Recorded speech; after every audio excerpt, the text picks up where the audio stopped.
Well, the Raiding the Bank project's been a really good project, looking at the whole history of the Sutton Bank area from prehistory right through to the Second World War.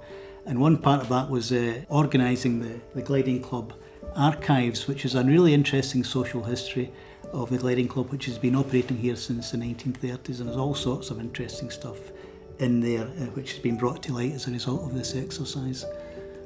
It's an interesting one which shows a glider flying over where the modern day visitor centre is. Also, it's at least more than 50 years old, because the visitor centre was built 50 years ago. One of the many interesting stories which have emerged from the archives is the one about the German spy who was operating here in the 1930s, whose name was Rudolf Hesslinger.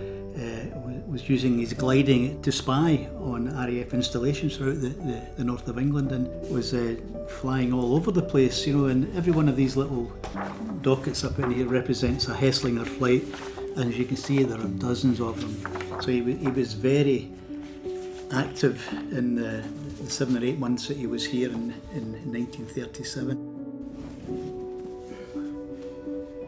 Yorkshire Flying Club logbook. When you're looking through the flying logbook for leading up to 1939, it's very, very busy. And suddenly you come to the 3rd of September 1939, when there's a big line drawn right across the pages, very stark, all flying at Sutton Bank, suspended until further notice, in accordance with Air Ministry orders. The Second World War had started, and you can see in a very stark thing on the page here, just that line. And all life as we know it was suspended at that point. That really spoke to me when I saw that for the first time.